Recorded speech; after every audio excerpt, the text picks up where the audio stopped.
Welcome to this episode of the Note Close Show. What is going on, Note Nation? Hope you are doing well today. Today's special episode is called The Dumb Note Money.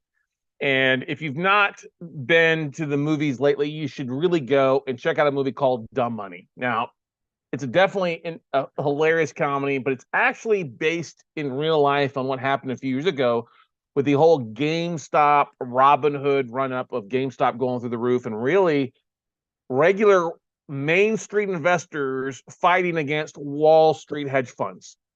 And to give a bit short synopsis, there was a few years back that there was a Reddit thread called Wall Street Bets or Wall Street Bets, where this guy who's played, uh, played by Paul Dano, who plays Keith Gill, who is known as AKA Roaring Kitty. He was the de facto king of the GameStop traders. He ran a Reddit thread, and what he did, he would get on and talk about his investments. Now, he was a financial analyst at MassMutual. He did this on YouTube and would just get up and talk about stocks and what he liked about stocks and what helped about with his Roaring Kitty. He wore usually a red samurai headband and wore a cat T-shirt. I had a cat poster behind him, and he would literally show his portfolio behind him on his green screen so people could see what he was trading about. And he talked about how he liked GameStop and how a lot of the Wall Street traders were shorting that stock, and he expected to go up. Well, all the people on Reddit took it to consideration, and they kept buying it. And the more that they bought it, the more that the stock price went up against Wall Street winning. And a lot of Wall Street firms lost billions of dollars because they couldn't short the stock, or they lost billions because the stock went to the roof, went to the moon, as they say in the movie. And I drew a lot of similarities to this movie for a couple of reasons. First and foremost, the fact that Wall Street calls retail investors' money dumb money, that really sticks to me because I see a lot of that in the note investing space. Yes, Wall Street, they're buying up 50, 100 million pools, tranches of this residential debt, or you have all the iBuyers, the big hedge funds, Blackstone, Chase, and all these other want to go buy all these rental properties because they're going to run the next rental portfolio out there. But they're getting beat. They're overpaying. People aren't paying rent. Main Street is revolting against Wall Street because here's the thing. Ever since banking was around, Wall Street has been lying to Main Street. Lying. I used to say that same thing because when I was taught as a financial advisor, when I was getting my Series 6 and 63, was looking at my 7, I was working selling mutual funds through Simon Smith Barney and working through a division of Citibank. And then back at Chase Bank and Bank One, those institutions are preying on the ignorance of Main Street individuals like you and I, individuals trying to get ahead, putting money into our 401k or IRAs on a monthly basis, or looking for opportunities. And the stock market is rigged. We all know that. These blind pools and all these bailouts and this bullshit that happens.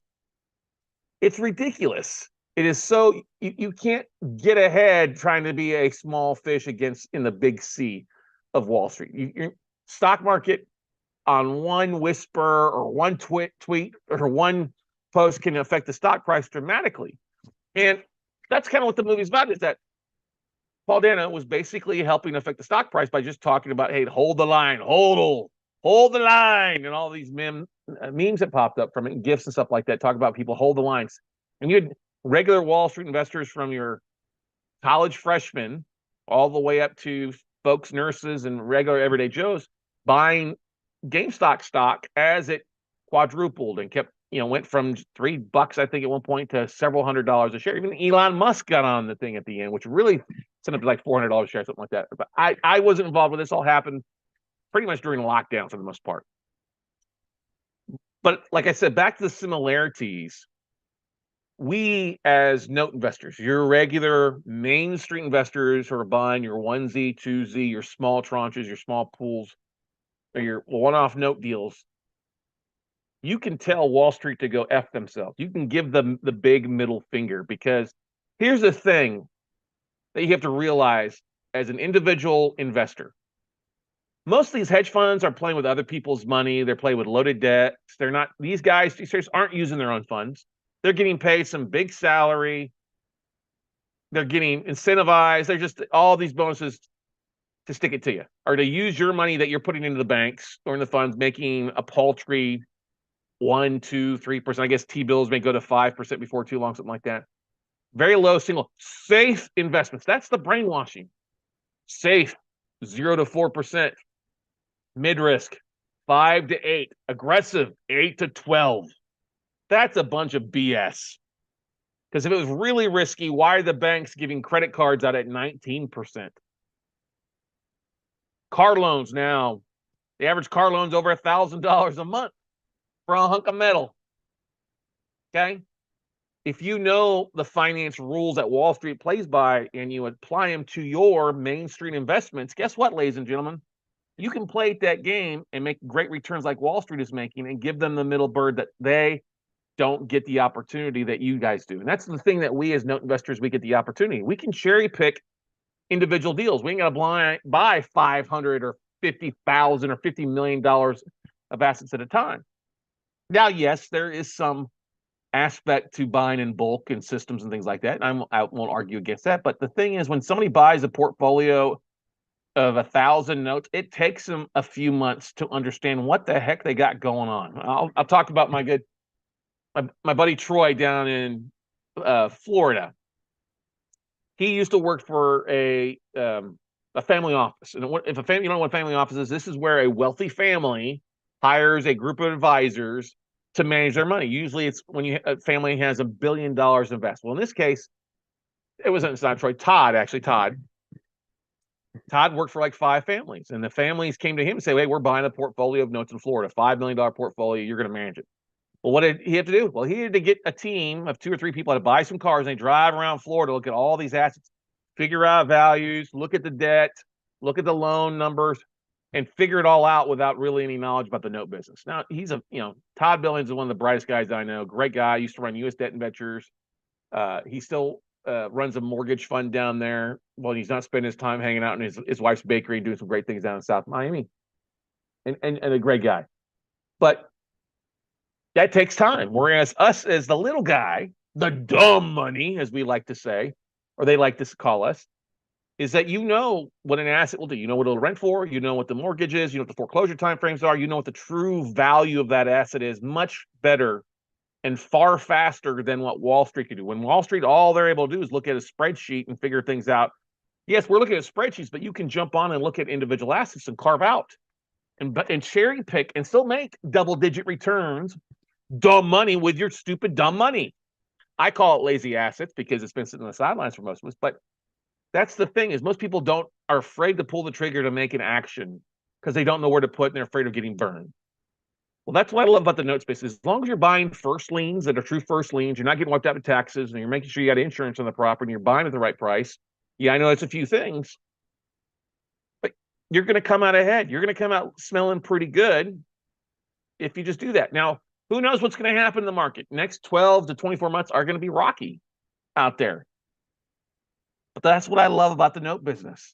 You're buying at a bigger discount. You're buying below the value of the property, below what's owed on the debt. You've got some flexibility to make some things happen in a much faster time frame than what Wall Street does.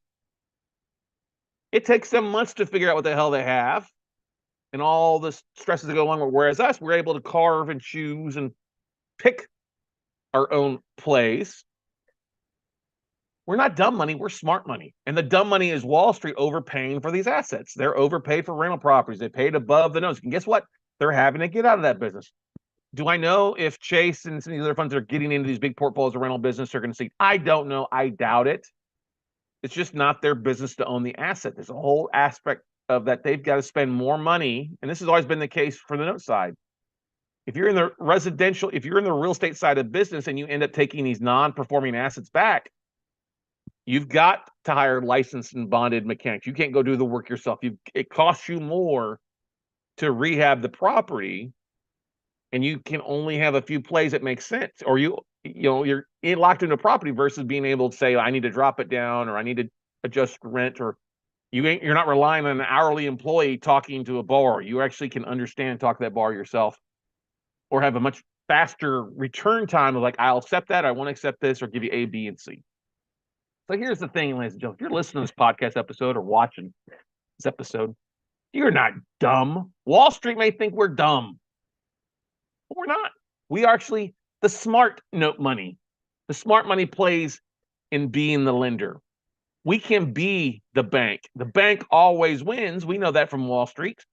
You can be the bank by being the note investor. You can be that on the winning side on a smaller scale, but a great ROI by buying performing notes, by buying non-performing notes, whatever your risk factors is, and targeting. It's not unheard of to get an 8, 10, 12 ROI passive in the note space.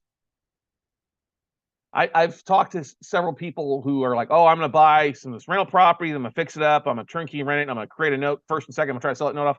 I'm like, that's too much work. That's making too much work. Just be the bank. Go buy non-performing or performing notes and get a cash flow without all the work, without all the headaches. Be smart, not dumb.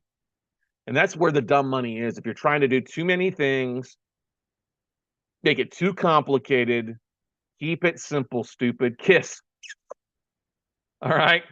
And like thinking back to the movie, I feel a little bit like the guy. I feel like Keith Gill on there when we break down 100 assets or we break down 50 assets. Because nobody else is doing that, showing what I would buy, showing I would make an offer at, or what we are making offers at. Nobody's doing that. Even the bigger guys in the industry aren't doing that because they don't want to give. They want to hold you hostage to bidding at what they're willing to sell it at. Well, guess what? You ain't got to be hostage to anybody.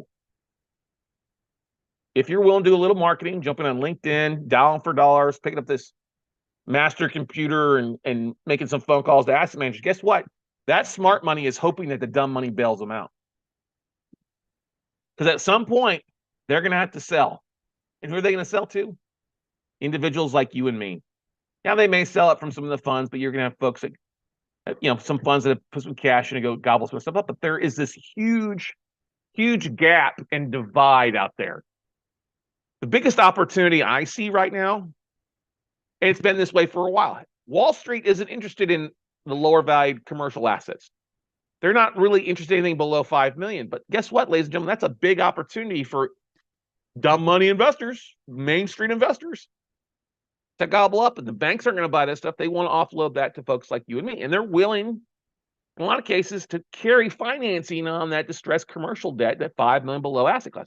They're not going to carry financing on an individual residential note. I get that. That's fine. But guess what?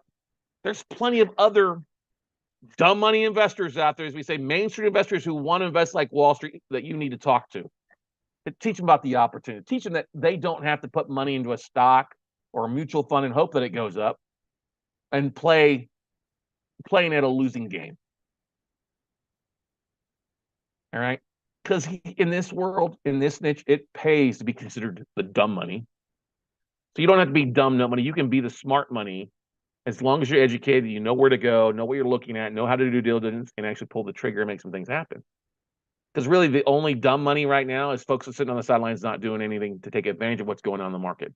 There's more distress. There's more withdrawn listings. If you're not into the note investing space or taking over subject to deals or working out situations for distressed borrowers or distressed homeowners who can't sell their property, they can no longer afford it, you're missing the boat. You're missing the opportunity that comes along once every 10, 20 years. Are we going to see 2008 again? No, not extremely. I don't think so. We may see it in the commercial side mirrored than what we saw on the residential side, but there's stress in the markets. There's stress in the markets. And honestly, it's up to us dumb money investors out there to step in and save America. Save Main Street from Wall Street. So I don't care if you got 50 grand, 100 grand, $500,000, great. That's awesome. Go raise you some capital, go talk to your friends, go talk to your family, and get in the game, looking at distressed assets, reaching out to banks, making offers and stuff. We've seen deals that are phenomenal. Small deal investment, get the ball rolling, can be great, phenomenal. Like a Wall Street IPO return that's going to the moon. So I challenge you, listen to this. If you want some opportunities, reach out to me. I'm glad to talk with you. Glad to help you, point you in the right direction, glad to help you find a deal. Am I going to get paid for my time? Yeah, I'm going to get paid for my time, but I'm going to leave plenty of meat on the bone for you. And some of the opportunities out there. Or you can take just our class and learn how to do what we do by going to notebuyingfordummies.com or checking out the website for the class and sign up for it, because we got one coming up in a few weeks here to help you take your dumb money and make it become smart money out there, and help you help Main Street investors beat Wall Street investors, because you guys know it. You're more agile, mobile, and hostile than Wall Street is. And that's part of the thing, too. If you think back to history, history repeats itself. For those folks a few years back, HUD foreclosures were a big thing. You'd bid on a HUD foreclosure, there'd be a lot of HUD foreclosures out there. Well, HUD basically got out of the foreclosure game because they want to take that property back. They got in the note selling game because they knew that note buyers had more opportunities, more flexibility than they did as an organization into working things out. That's important to keep in mind.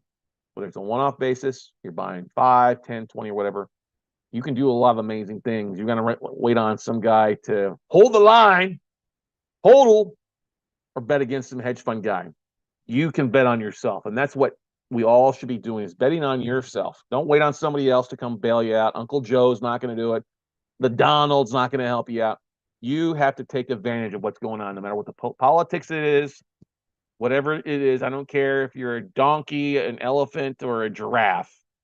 No matter which way you vote, don't care who you sleep with, don't care what color of skin you are, okay? Don't care what pronoun you identify as. None of that means anything in the investing space. What makes sense is that you're knowledgeable, and guess what? You pull the trigger and take action for your own investments. So go out there, take some action, and we'll see it all out there, note investors, for the new smart, dumb money.